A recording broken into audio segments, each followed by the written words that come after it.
अग्राह्य हैं, वह सब भी सालग्राम शिला के स्पर्श से पवित्र ग्रहण के योग्य हो जाता है। हे मनुष्यों, शिवलिंग के ऊपर चढ़ा हुआ जो द्रव्य है वह अग्राह्य है।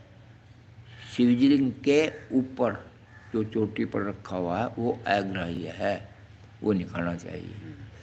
तो उसका क्या करें? जो वस्तु लिंग स्पर्श से रहित है, अर्थात जिस वस्तु को अलग रख कर के शिव जी को निवेदित किया गया जाता है वह लिंग के ऊपर चढ़ाया नहीं जाता, उसे अत्यंत पवित्र जानना चाहिए। हे मुनीश्वरों, इस प्रकार से नैवेद्य को विषय में शास्त्र का निर्णय बताया गया है। अब तुम लोग सावधान हो, आदर पूर्वक बिल्व का महात्म्य सुनो। बेल के पत्ते का महात्म्य क्या? बेल, यह बिल्व वृक्ष महादेव का ही रूप है। देवताओं ने भी इसकी पुष्टि की है, स्तुति की है। फिर किसी तरह से इसकी महिमा कैसे जानी जा सकती है? तीनों लोकों में जितने भी पुण्य तीर्थ प्रसिद्ध हैं वे संपूर्ण तीर्थ बिल्व के मूल में निवास करते हैं। बेल की जड़ में सारे तीर्थ गंगा की तरह सोच है, पर अपने विचार जिसका जहाँ जम गया ना वहीं बस कल्याण है। जो पुण्य आत्मा मनुष्य बिल्व के मूल में लिंग स्वरूप अविनाशी महादेव जी का पूजन करता है वह निश्चय ही शिव पद को प्राप्त होता है। जो बेल की जड़ के पास जल से अपने मस्तक को सींचता है, बेल की जड़ में पड़ रहा है उसको मस्तक तिलक लगाए, वह संपूर्ण तीर्थों में स्नान का फल पा लेता है और वही इस बोतल पर पावन माना जाता है। इस बेल की जड़ के परम उत्तम थाले को जल से भरा हुआ देख करके महादेव जी पूर्णतः संतुष्ट होते हैं। जो मनुष्य गंध पुष्प आदि से बिल्व के मूल भाग का पूजन करता है वह शिवलोक को पाता है और इस लोक में भी उसकी सुख संतति बढ़ती है।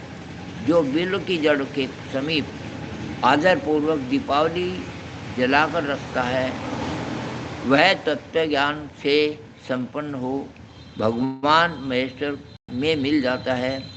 जो बेल की शाखा थाम करके हाथ से उसके नए नए पत्ते उतारता है और उनसे उस बिल्व की पूजा करता है वह सब पापों से मुक्त हो जाता है।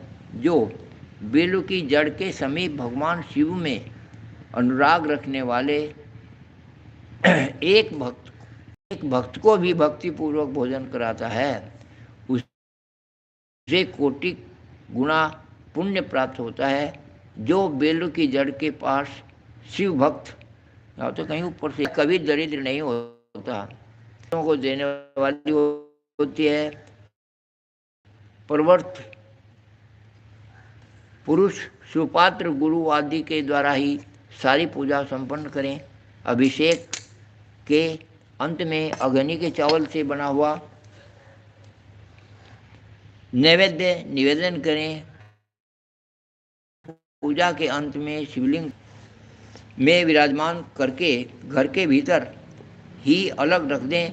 निवृत्ति मार्ग उपासकों के लिए हाथ पर ही शिव पूजन विधान है। उन्हें भिक्षा आदि से प्राप्त हुए अपने भोजन को ही नैवेद्य रूप में निवेदित कर देना चाहिए। निवृत्ति पुरुष के लिए सूक्ष्म लिंग ही श्रेष्ठ बताया गया है। वे विभूति से पूजन करें और विभूति को ही नैवेद्य रूप से निवेदित करें। पूजा करके उस लिंग को सदा अपने मस्तक पर धारण करें।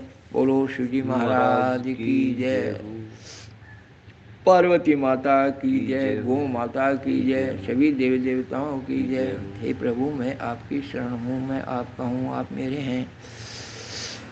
अच्छा जी, अब तो यही करते दिखा। टाइम क्या होगा देखिए, 11:30 हो गए। हाँ बस हो जाना टाइम।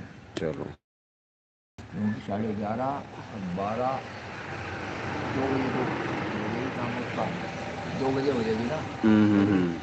अब देखता हूँ मैं, पर एक और हो जाता 11:30 हुई ना। हाँ 11:30 12 बजे चल के भी काम कर सकता हूँ तो अच्छी बात है।